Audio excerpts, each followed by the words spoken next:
So, welcome friends. We had very good discussion in the last session. We discussed about what does development mean, what does human development mean, and a little bit discussed about sustainable development. So we go ahead on that same note, and we are going to take up a very new subject now, which is spoken less in the area of development, but now it's becoming more and more important.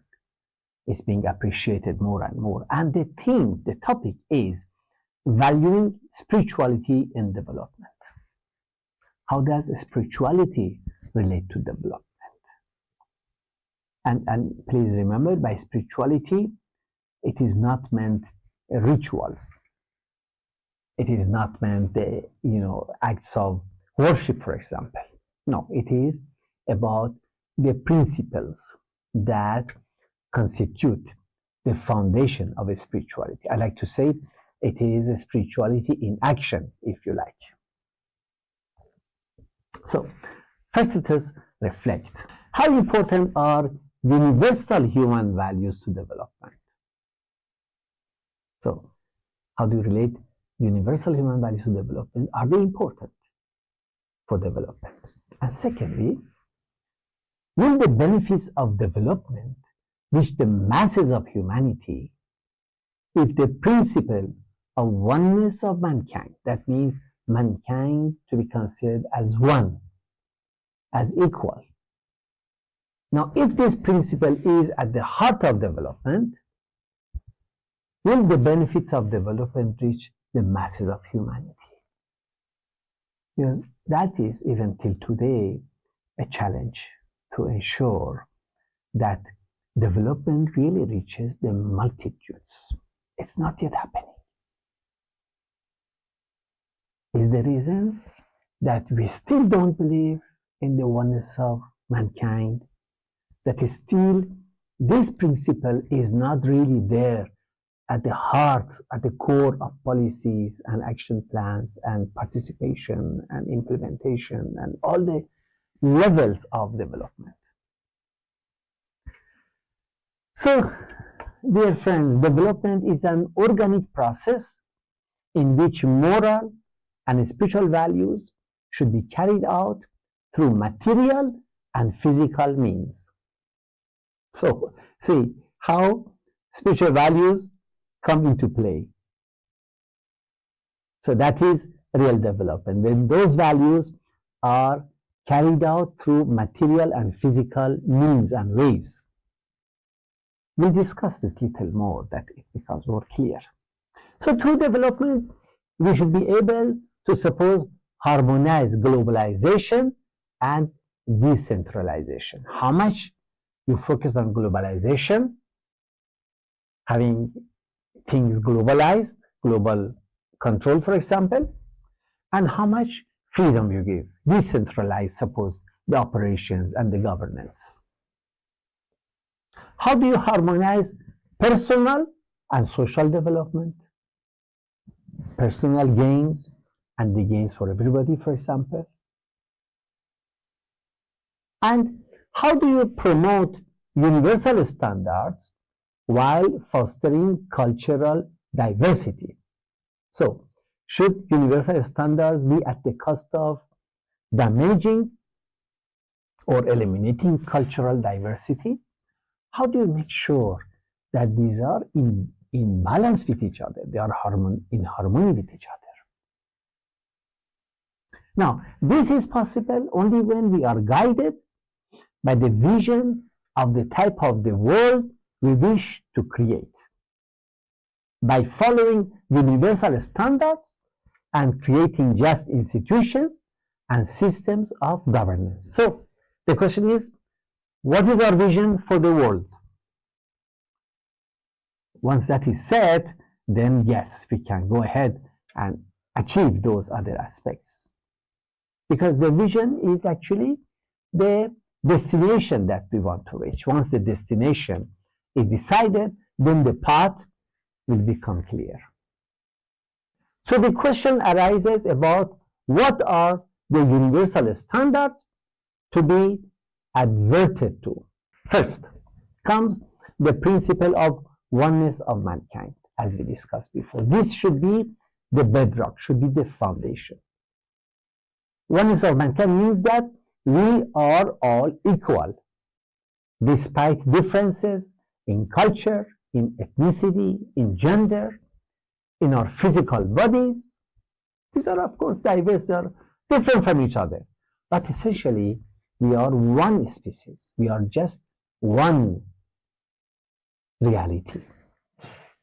So, only by accepting this standard that mankind is one, we can reform the global systems to the advantage of all humanity.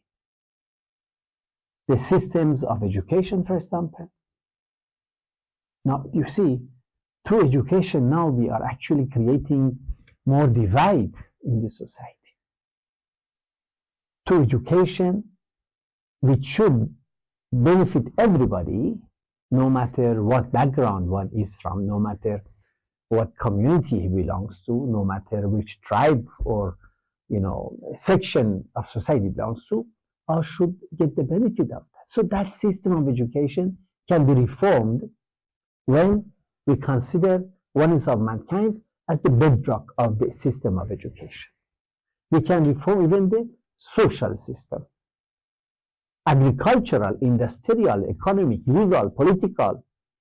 So the benefits of development reach everybody.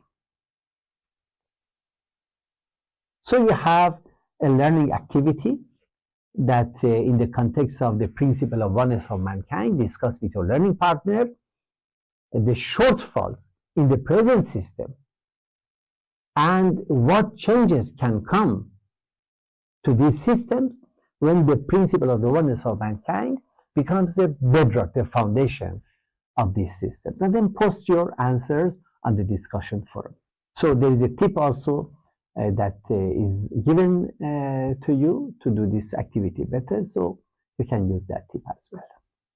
Now, by acknowledging that mankind is one, communities will prosper, as their priority becomes cultivating the vast potentialities latent in human consciousness of every community member. So then there is no hierarchy that she is better and he is not, so that she is of a higher category and I'm not, or vice versa.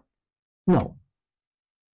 So irrespective of caste, irrespective of creed, and moral, emotional, physical, intellectual development of each individual, then the vast potentialities that everybody has can be developed.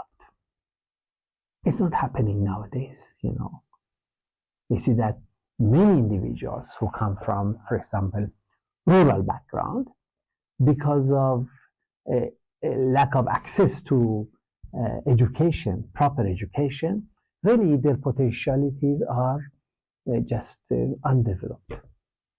It's a loss, of course, to whole humanity.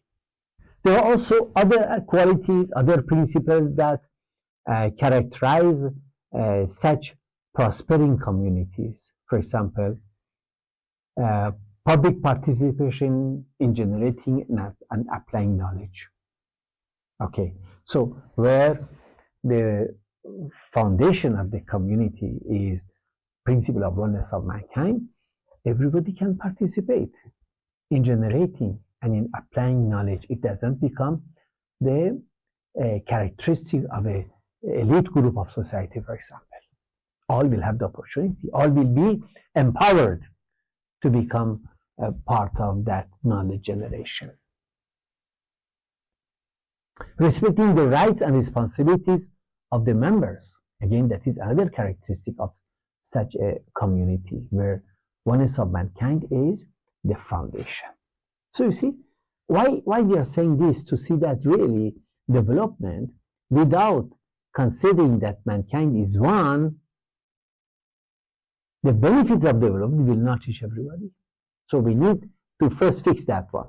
Then we come to equality and partnership of women and men.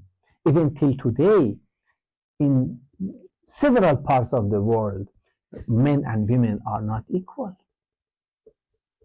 Then comes to protecting and nurturing families. For example, promoting beauty and perseverance of the environment. So since oneness of mankind and unity in diversity are at the core of such communities, as we said before, there will be vast participation of people in community affairs under the leadership of such leaders who are motivated by the desire to serve. So, you see, that principle even changes the type of leadership. You get the motivated leaders who are motivated to serve others because the foundation is oneness of mankind. These are some spiritual values that can become indicators and guide to development process. But first, we'll be defining what does indicator mean.